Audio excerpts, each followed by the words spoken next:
to the In My Defense podcast. It has been far too long, folks. This is an episode that has been way overdue. I apologize 100%. This episode should have been out weeks ago, but you know how it is. You want to get things right. You want to make sure they are done correctly. And this is an important one, guys. This is one where I'm upping the stakes. It's not just me bringing on my buddies anymore, bringing on people that I know personally. This one, we have a professional on the podcast. If you haven't guessed it just yet, or if you haven't looked at the title of the episode that's on your player or whatever you're listening to, this episode is about the character Zorro, the mythical figure of Spanish American history. Right, we've all heard of Zorro. We've all seen the movies, we've all read the books, we've read the comics, we've heard the legends. And today on the podcast, I have someone who is basically an expert of Zorro, someone who really knows what he's talking about, because he actually wrote a book on Zorro. Because today I have on the writer of Zorro's Shadow: How a Mexican Legend Became America's First Superhero, Professor Stephen J.C. Andes. And I read his book. It's terrific. As a fan of Zorro, I'm really glad I picked it up. I was really excited about getting him on the show, especially to kind of like celebrate 100 years of this character that I've been fascinated with ever since I was a little kid. And he did not disappoint. Steven was an excellent guest.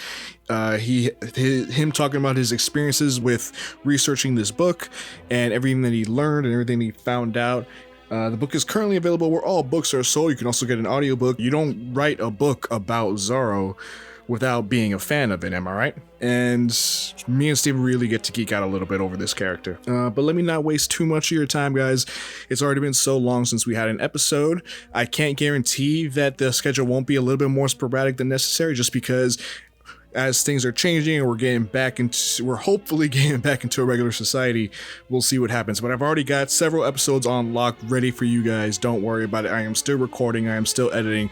I'm still doing everything I can to make sure this show is everything that I want it to be. And I've got a bunch of really weird ideas in the future. Let's not take up too much more of your time. I'll remind you guys about links and emails and socials you guys can reach after the episode. But let's get into Zorro's Shadow and the character of Zorro himself with Stephen Andes.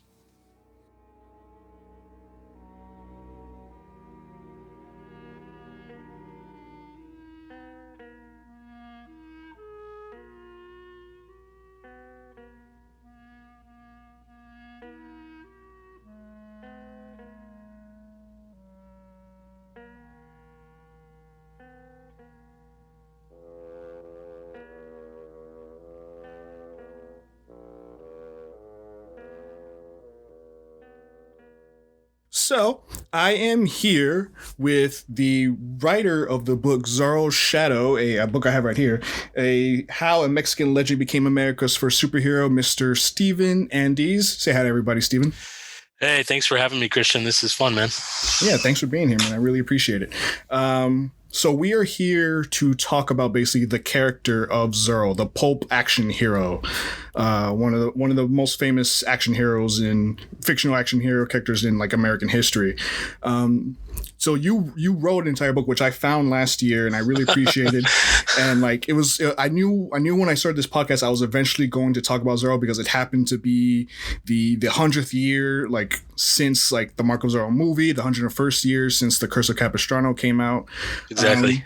So I think first of all, I just want to ask, like, what is your relationship with this character? Like, why talk about Zorro? What does Zorro mean to you as a character in your life? Yeah. Well, it's interesting because, like as you were saying, Zorro's been around for like 100 years, right? As like a character in fiction. And so everybody like when I was doing research, I would always ask people like, what is your favorite Zorro, right? Because some, I've obviously, I'm a little bit, older for some, younger for others, but for me, the Zorro that I always came to mind, but before I started writing this was, the Antonio Banderas movies and stuff, right?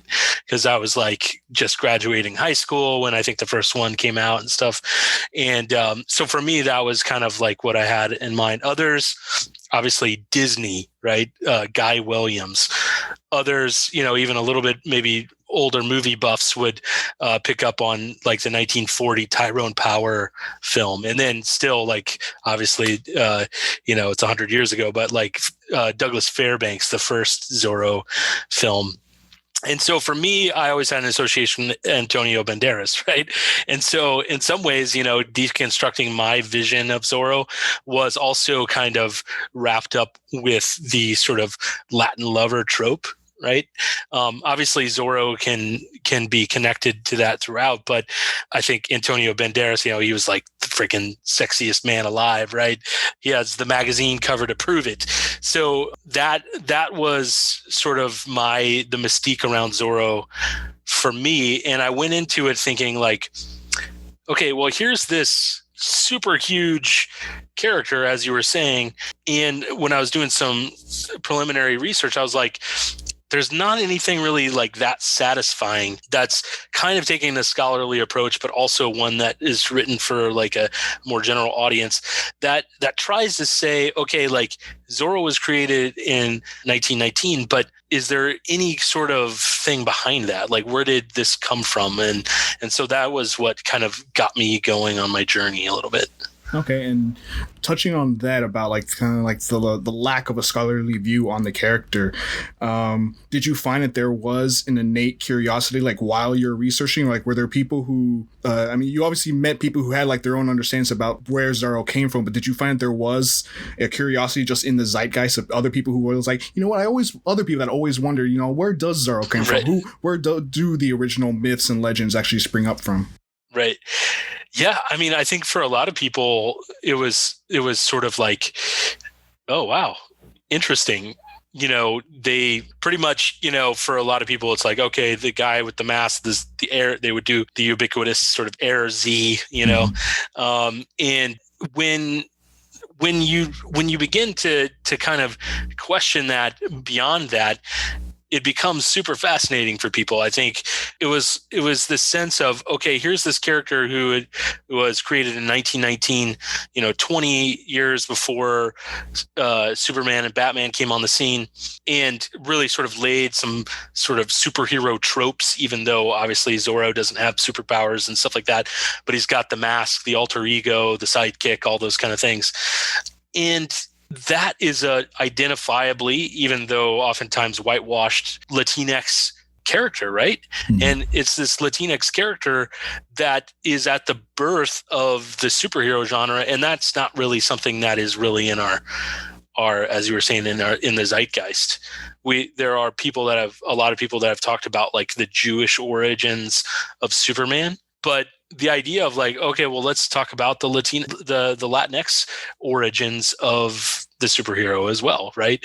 And I think that, to me, was the exciting thing about this part of the story, is like saying, okay, well, actually, this American superhero was birthed in diversity, not just sort of your sort of white bread Anglo kind of superhero myth, right? Yeah, I think I was right there with you. And like, personally, I grew up on like the Disney Guy Williams right. TV show, like watching those old reruns when they would come up and listening to the song, and I'd watch every episode over and over and over again. And then I also had the Antonio Banderas movie when that came out, and like. And going back and saying like every generation has their Zorro, right? Like there's literally been like a movie every 20 years, and we're probably overdue for one at this point. So like, do you have a favorite person who put on the mask? Like just a favorite actor who did it? Yeah, that's a good question. In having the chance to watch so much Zorro stuff, I would say one of the film that is one of the most satisfying is actually the 1940 Tyrone Power movie. And part of the reason why is because Tyrone Power really does kind of like the fop part of the character well. Right. He at the time was sort of like one of the most attractive men in Hollywood, or reportedly so. But the action sequences are not, it's not like the Antonio Banderas, he's swinging off things, or even the Douglas Fairbanks things, but it's like really compact. It's like the the sort of the climatic scene takes place in this tiny little office, and they're, like the swords are flinging. There's no music score going, so you hear the swords and you hear, they're tripping over things, and it's a really exciting rendition of that. So that's always one that stands out to me as one that I enjoyed and was surprised by when I went back and actually watched it. Yeah, very cool. I think I felt the same way when I saw them, just because, like, I grew up on the Guy Williams, so like there's just so much of that show to enjoy, which I got lucky of. So I was a little biased towards Guy Williams. But then, when I eventually got to see the Tyrone Power movie, it was really great. Seeing the Douglas Fairbanks movie and seeing just the stunts that were done. Like, Douglas Fairbanks was an action star of his time, and like he was doing things that nobody would have been allowed to do today if they had done that movie. So it was just really cool to watch. Yeah, I mean, on Twitter today, you can go on there and they'll like have like sort of these GIFs, side to side between Douglas Fairbanks and some of like the Jackie Chan stunts. Yeah, and it's kind of cool, jumping off of buildings and stuff like that. But that's also what, one of the things that I think gets overlooked in terms of Zorro as this at the birth of the American superhero is that, Douglas Fairbanks in 1920 is doing this in silent film, right? And so nobody had ever really done these things before. So the visual medium of film itself was very important in sort of inaugurating the superhero genre, because people could do these amazing stunts and things that obviously people had read in their imaginations, but the overpowering kind of like the effective way that film as a medium began to change people's perceptions. Like the early, Siegel and Schuster, they talk about being wowed by Douglas Fairbanks as a character. Like Superman is literally wearing like a strong man's outfit, like the kind of guy you would see performing like feats of strength at this on movies and circus shows. And Bill Finger, Batman co-creator, who didn't get much of the credit until now, but that's another story.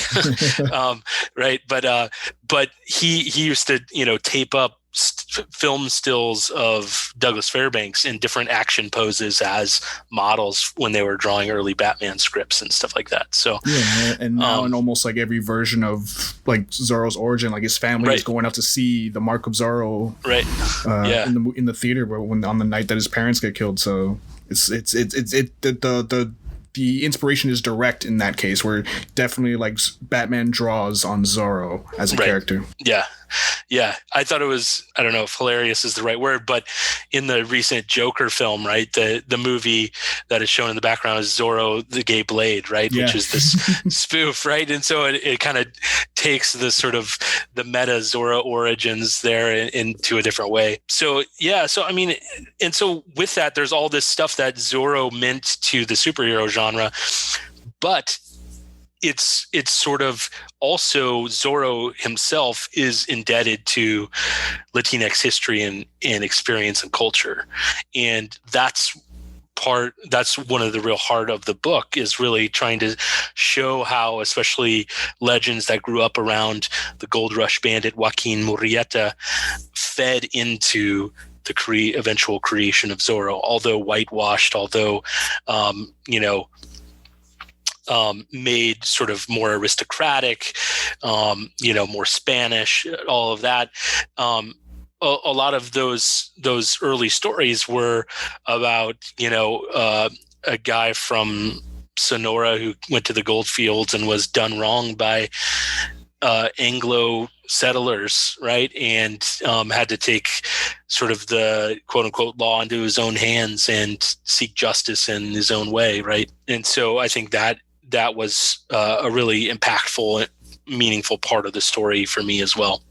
Reading your book, I came away from it thinking, was there something special about Zorro and the character of Don Diego? Like, was it because of those Latinx origins and because of those legends coming from real people who existed that led to the longevity of the character? Because like why is it Zorro and not necessarily like any of these other pulp action heroes like Doc Savage or the Shadow or the Spider? Like yes, those characters influenced what happened later, but why are we still talking about them? Yeah, that's a good question, man. So I'm going to deliberately like answer the question as a professor does, which is like to try to like put it in a different context. Like one of the things that I started out studying was religious history, right? And so I when I studied to get my PhD, I was studying the history of religion in Mexico. And one of the things that you quickly learn is that religious devotions, whether in Mexico or elsewhere, but especially around Catholicism, only are meaningful if they somehow satisfy the needs of their adherents, right? If they're meaningful to the people that tell the stories.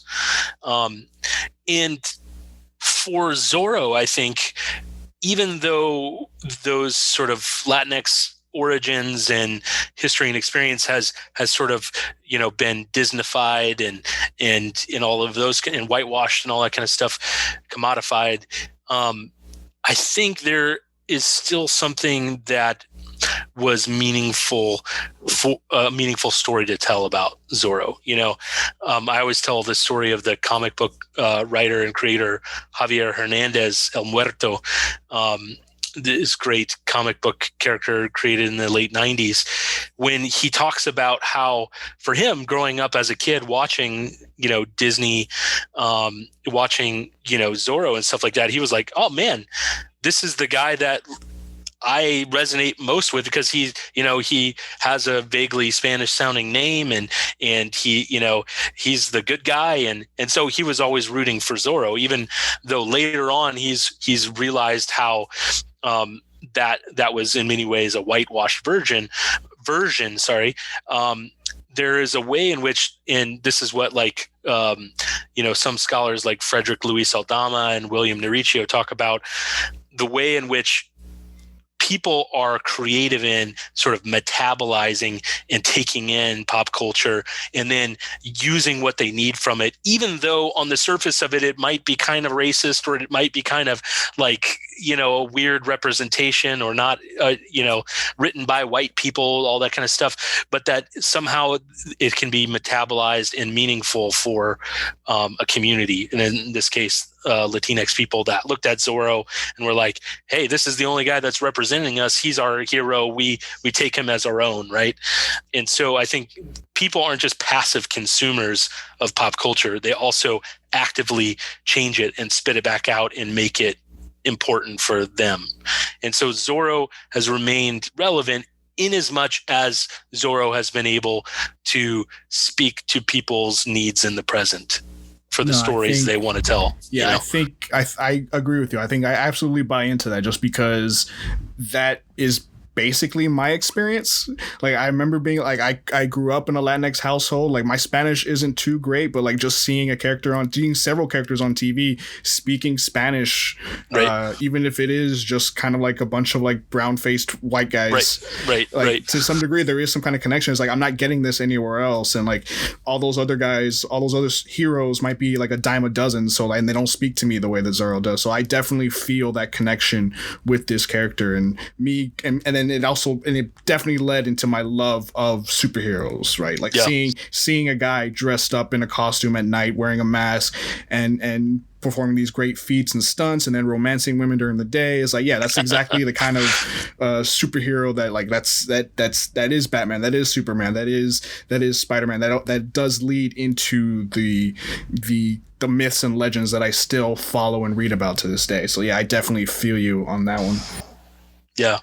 Yeah. So Zorro serves as kind of like this bridge between the pulp heroes and the superheroes that we end up having today. Do you already naturally have like a draw to the American myth that is the superhero that kind of led you to Zorro? Like, did you grow up like being a fan of superheroes already? Yeah, no, definitely. I mean, I was a fan, huge fan of like Superman, and Batman and stuff like that. And then also got into, I mean, gosh, I remember, reading for whatever reason. And I mean, I guess they're sort of superhero adjacent, but I remember reading all the Teenage Mutant Ninja Turtle comics and stuff like that. And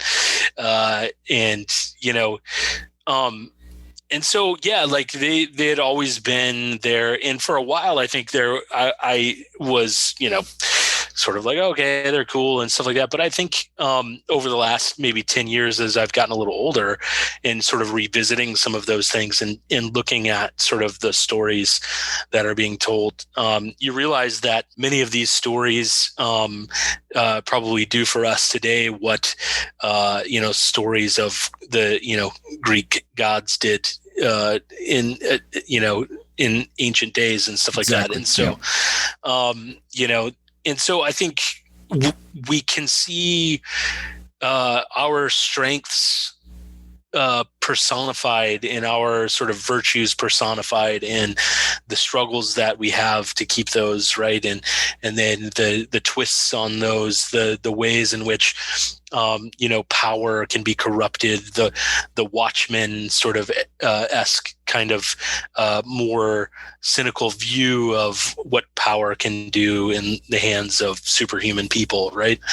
And so I think these are mythic tales that we tell, and I think they can be important stories, and hopefully they challenge us. And I think they go in cycles, and sometimes it's very spoofy. Sometimes there are genres get bent and molded and stuff like that, but these are stories that are, these are like, kind of mythic stories that for the sort of modern age or postmodern age, and I think that's why they're important, because we keep retelling them. And obviously, they get retold for a variety of reasons, oftentimes commodified and made money upon, but I think they're entertaining, because when I go in and I, see a Marvel movie, I go in as a fan, or, and sometimes later on, I'm like back at the refrigerator saying, really? Like in the moment I was enthralled and it was fun and stuff like that. And then later on, like sort of the analytical part of your brain, clicks on, and you think about maybe, things that they should have done differently, or et cetera. But yeah.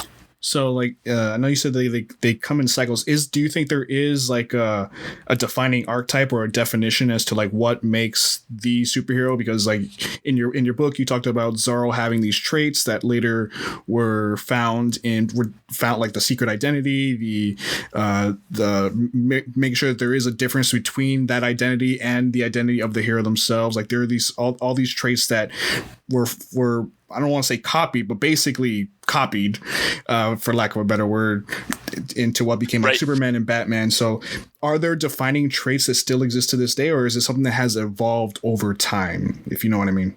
Yeah. No, I think it's evolved, definitely. I mean, now definitely, the idea of not having some sort of superhuman or supernatural ability is probably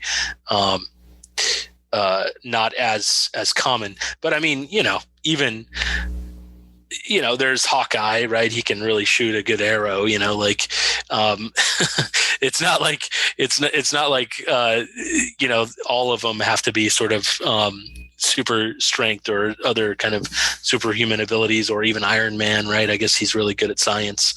And that's what, the joke about Batman is always like his superpower is his white privilege. Yeah. Right. And so, right. And so, but in some way, like, I mean, the same could probably be said about the way in which Zorro oftentimes gets, the super wealthy, kind of Spanish Dawn that doesn't have to work, that et cetera. And so I think that is there as well. So is there like one single defining trait? I think no. I would say now the idea of creating a superhero without a superhuman ability is less common, right? And for good reason. It just seems like that's the evolution of it.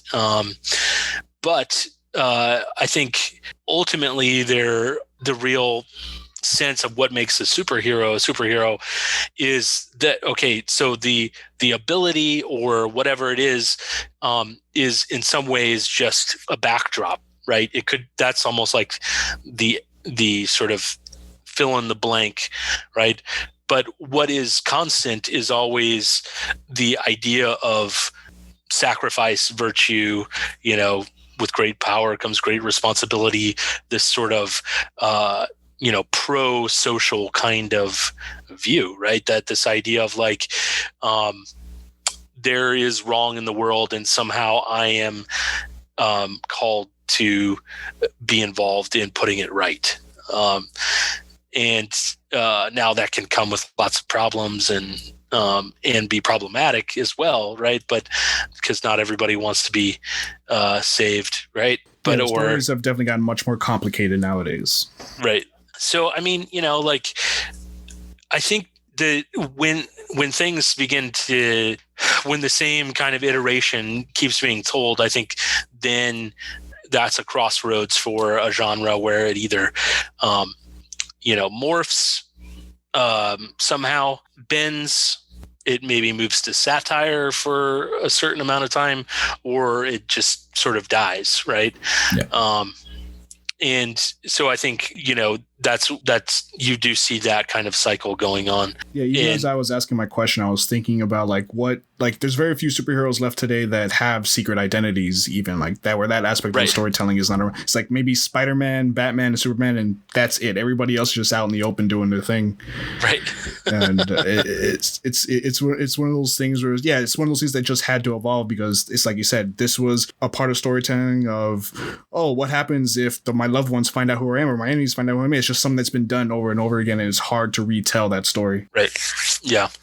Yeah. Do you think that, in your near the end of your book, after you kind of went through the history of Zorro, I was really enjoying what you were saying in the ending about like Zorro becoming this character that was being taken back by the people, where like the whitewashing and the bourgeoisie of the character was kind of being lessened, and Zorro was becoming a hero of the people, a more diverse, more inclusive character. What do you think the next step for that is? Like, where do you see the future going? Like, we're overdue for a movie. What do you think the next Zorro movie might end up looking like if it's supposed to be the 2020s version of Zorro? Yeah. Well, I mean, I got to say that, I think definitely not just a white dude. So whether, it's a Latinx person, a person of color, but especially also a woman, hey, just, I mean, all the ways in which our sort of kind of heteronormative view of superheroes and the sort of hero myth, I think is all ripe to be sort of molded and changed and played with in a way that is meaningful for people. I think it would be awesome to see a female woman playing, like in the same way that, Antonio Banderas was given the mask. It would be great to see that sort of handed off. In the comics, there are a couple of characters. One is Lady Zorro and Lady Rawhide. And so they were kind of like female versions of Zorro, but they were heavily sexualized as well. And then also they weren't Zorro. They were, sort of their own character, right? And oftentimes Zorro would kind of swoop in at certain times into the storyline and, kind of be almost like the master of ceremony of their storyline. And so I think, definitely the Isabel Allende in her novel, 2005 novel, Zorro did a great service to the character in really writing a sort of mestizo Don Diego and looking at the implications of, Zorro being the product of both a Spanish father and an indigenous mother. And so I think that sort of way of telling the story hopefully will only continue. I've heard Robert Rodriguez's name being thrown around as potentially, he back in 1998 was one of the directors under consideration, and that fell through. But there seems like there's some talk again about him being involved. So that would be awesome. This is only a rumor in the little bit of research I did for it, but it was like apparently there might be like a post-apocalyptic Zorro story on the horizon somewhere, like maybe Zorro against zombies or something like that, which I know is something that happened in the comics. The comics, right? Yeah. But I'm thankful that Zorro has gone into the public domain. Like, he's one of the few characters that is old enough. He's still older than Mickey Mouse, so he doesn't. They didn't have to re-up on those rights. So like literally anybody can do anything with him, and it's gonna lead to like so much more grand stories being told because anybody can pick up the name and just start telling their version of that story. So it was in your research for the book. What was your experience like when you because tell me your travel stories, as I miss traveling so much. Being able to go around and learn about the origins of this character without spoiling too much of like what you've actually wrote, because we want people to read this thing. Well,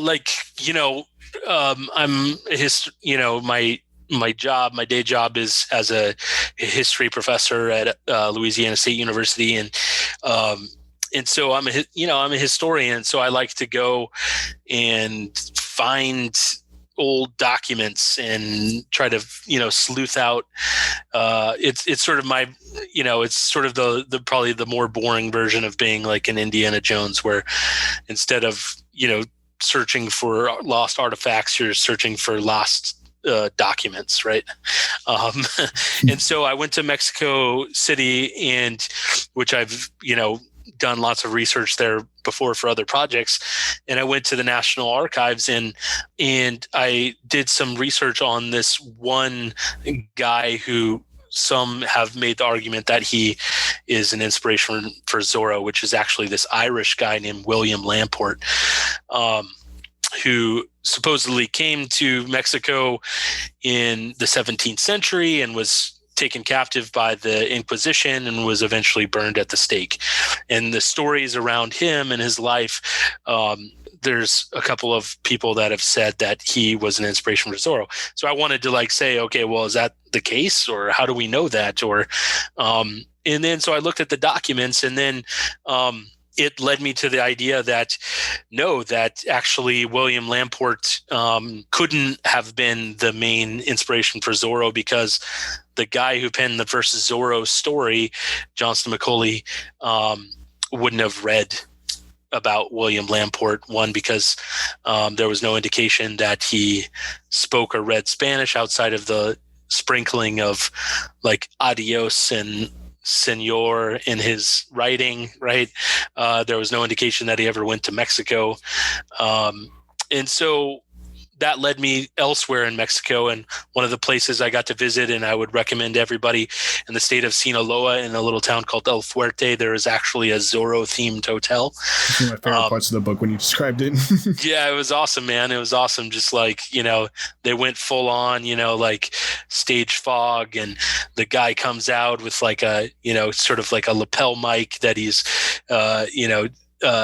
doing his tale that somehow Zorro was actually born in this very hotel and all this kind of stuff, and the ghost of Zorro lives on, yada yada.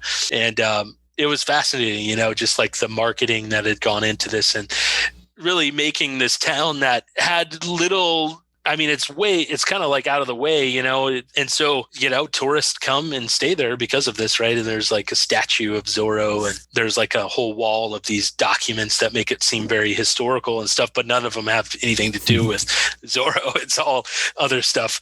I still really love it though, just because it's part of that.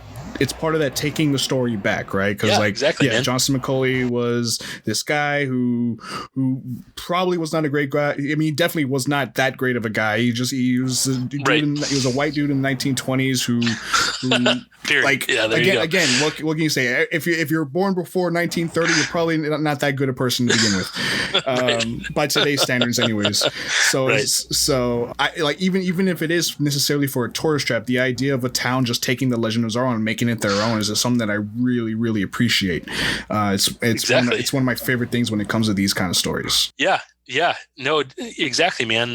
That's that sort of like appropriation and metabolizing something that was, in some ways, in many ways, commodified in the United States, right? Taking, Mexican American history and culture and stuff like that, and making a Disney show out of it, right? And so why shouldn't a little hotel in the middle of nowhere, Mexico, take it back, and use it as their own story, and use it as, sell their T-shirts and, their swag, with Zorro on it.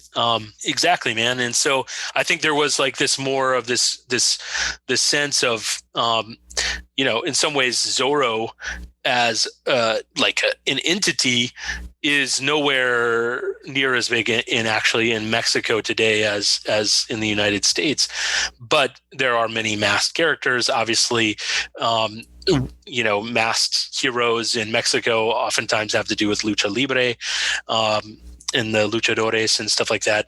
But there were many kind of films made with, the scarlet masked rider and the, et cetera and so forth. And so there's lots of that trope there too. But yeah, like, that's a great example again of people finding something meaningful out of that story and retelling it, and it giving a purpose to what they're doing, their identity, Yeah, that's like when I read your book and I heard about the 2005. No, I'm sorry, I forgot the name of her name. The author of Isabel Allende. Isabel Allende. Yeah, like. Yeah, I got that book almost immediately after I finished reading yours. I haven't jumped into it yet, but I'm definitely excited about getting into it. Yeah. And like I loaded up on a bunch of like Zorro comics because I want to see I want to see like it's one of those things where the character themselves, the idea just grows beyond whatever the original author had intended. Death of the author is one of my favorite concepts ever. Like I want to see these big ideas grow bigger and bigger and become and like belong to the people that the stories are being told to. So the idea of Zorro becoming this more inclusive character and becoming someone who's a better representation of the people he's meant to defend, right? Like Zorro as time goes on is becoming like a better example of a hero to the people, and that is something I'm really excited to see in the near future. Exactly, that's well said. Yeah, definitely, man. Do you have any stories that maybe didn't make it into the book, or like by virtue of like editing or something like that you didn't get to like talk about? Yeah, let's see. When I was in LA and stuff like that, doing some research, there was I visited the La Brea tar pits, and that shows up a couple of times in some Zorro comics and stuff like that. And it just sort of struck me, and I had originally wanted to sort of write about that, and then it just didn't work in the narrative, but I think there was something fascinating about this sense of, part of it, and I did talk a little bit about this in the book, this sort of way in which the aesthetic, especially the Spanish aesthetic in Southern California, is one that has been kind of curated and sort of constructed, right? And the very real sort of Mexican American population has been overlooked, right? And so in how that worked essentially was that our past is a Spanish past, not a Mexican past, right? Even though the people that live... It's a European past. Right, yeah, a European past, exactly, right. And so, but then you go to a place like the La Brea tar pits and you realize the sort of long history that was there in California, right? And that before sort of the arrival of Europeans in California was one of the most sort of linguistically and ethnically diverse places in the world at the time. There were hundreds of mutually unintelligible languages, meaning that all of these different cultures sort of developed their own thing, right? And in that sort of indigenous past, I think in California has been largely sort of overlooked. And I think the history of Zorro, I think, can point in a direction of sort of reviving that, especially so in one of the comics by Isabel Allende's story, and then some of the comics by Matt Wagner, Bernardo definitely becomes like an awesome character. And then in, not just sort of like this mute sidekick, right? But somebody, or like sort of a funny man as he is in the Disney right. television show, but a kind of warrior in his own right. Right. And so like in David Avalon's series, Zorro, Swords of Hell, Bernardo is sort of like this badass swordsman, right? And like this, they're very much sort of Zorro and him are brothers, raised together, sort of friends to the end kind of deal. And so I think that aspect of reviving that indigenous past is something that I maybe wanted to talk more about in the book and wasn't able to give as much space to. Okay, yeah, but it's still super fascinating seeing the history and like how diving into these characters can like bring up so much of that past and make everybody feel like a part of it, right? Because like it's one of those things where when you really dive deep into it, you realize, oh yeah, we're all a part of this. Zorro, like even in your book, in your research of the book, Zorro is he's not just William Lamport or Joaquin right. Murrieta. He's several other people whose stories and legends kind of like were thrown into the pot and mixed together, and that's why it's been able to go beyond the Curse of Capistrano, right? Because the original story gets told, and then sequels and side stories and all these other kind of things pop up. The movie pops up, and all of a sudden, like people are telling like the Hotel Zorro shows up, and people are telling stories that like they never read about. They just made up stories because this is a part of our culture. Like I knew this story about a crazy dude who fought off a bunch of bandits 20 years ago, but now he's Zorro. Now that guy's Zorro now, and like it all gets added to the canon. It all becomes true just because it's the character itself has become so much bigger than anything that anybody could have imagined when it was first orchestrated. Yeah, no doubt, man. Exactly. So while we're getting near the end here, I want to get like a chance to geek out for a second. Are there any particular aspects? Are there any particular aspects of like Zorro stories that are your favorite? Like things that you saw in the movies or the comics or the books, like moments that make Zorro just like a really cool, badass hero story. Yeah.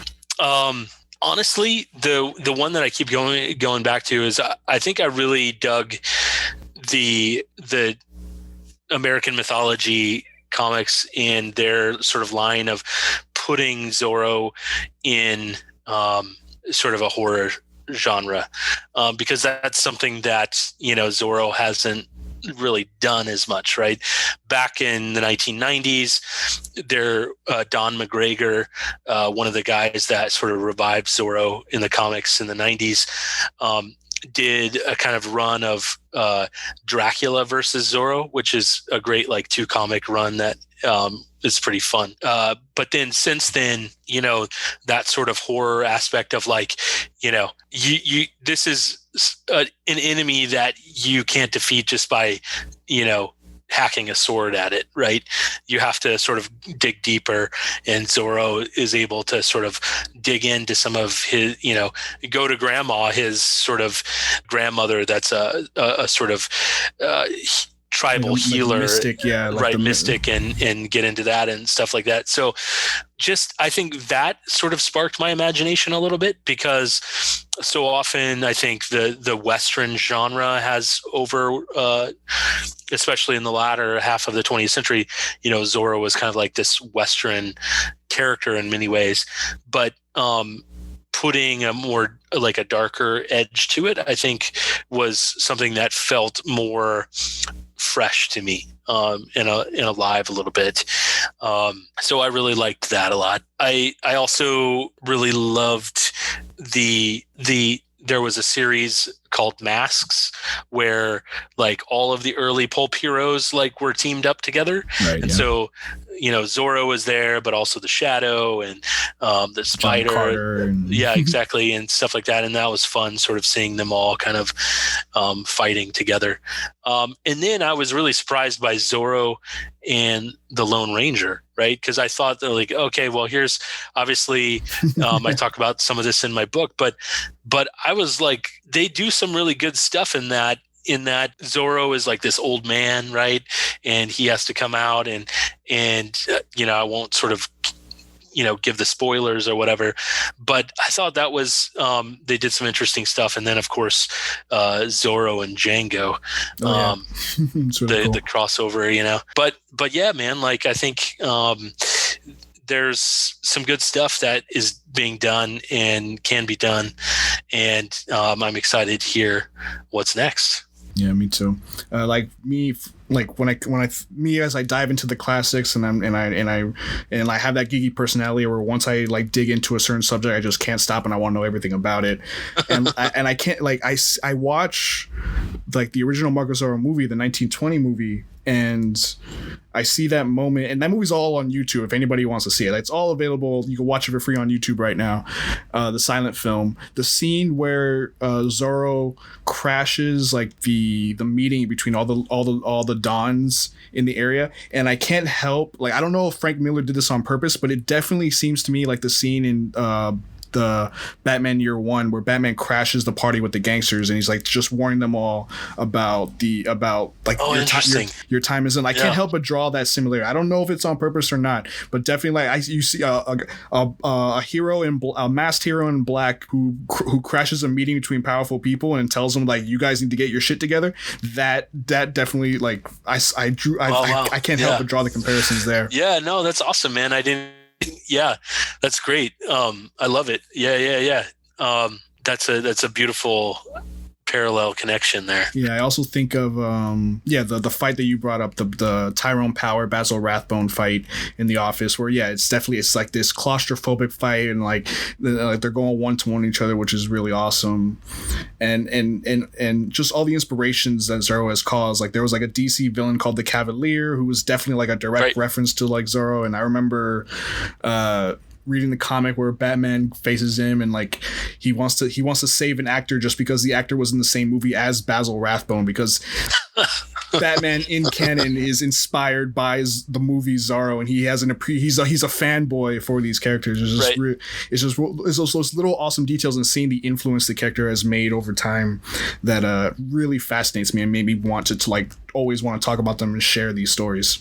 Yeah, man. So Stephen, it has been a pleasure to have you on. Is there any final thoughts that you want to get out there about this character? Like if you wanted to convince people right now to like read your book and find out more about Zorro and what's so fascinating about him and what fascinates you about this character, how would you do so to put the pressure on you? Yeah, no, man, I would just say that everything has a history and it's up to us to seek it out, and, at the end of the book, I talk about being at sort of my local library, a local mini Comic-Con. And I think there's a sense that the worlds of fandom, right? There's a real opportunity, I think, for us to make representation matter. And, but it is only going to matter as we begin to shed light on some of these stories.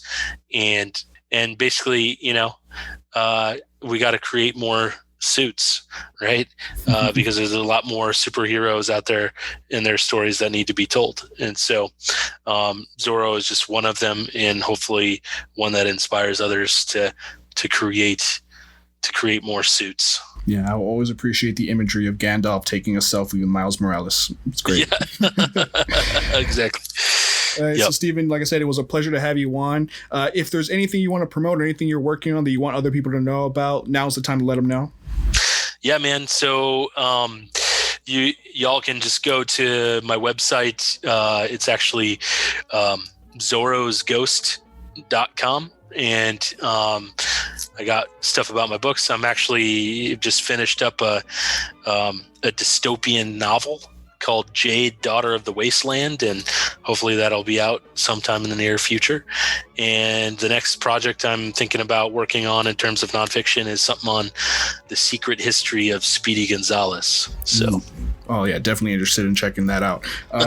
Thank you so much for being here. Thank you for writing Zorro's Shadow, How a Mexican Legend Became America's First Superhero. I read the book physically. I listened to the audiobook when I need to rush it into my head as quickly as possible. It's narrated by Robert Fast, which is really interesting. He did a really great job with that one. Yeah, he did. But yeah, thank you so much for coming on, Stephen. It was a pleasure to have you on, man. Appreciate you. Thanks, Christian.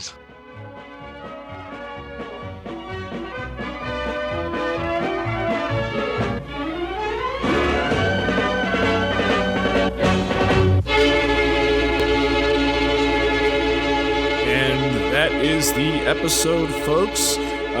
Once again, big thank you to Stephen for being on the show with me. Always a pleasure to have him on. He can come back on anytime. Maybe we'll do a Speedy Gonzalez episode. For all things Stephen, Andes, and more, be sure to check out zorrosghost.com to keep up with whatever Stephen might be up to in the near future. If you enjoyed this episode, be sure to go to iTunes, give us a rating and a review, let other people know how you feel about the show. The best possible thing you do is tell your friends about it. Like I said, this is a community-driven show. I want to have just your average, normal, everyday person to come on and have conversations that we don't normally get to have in our everyday lives without forcibly sitting someone down and being like, I want to talk to you about the Looney Tunes.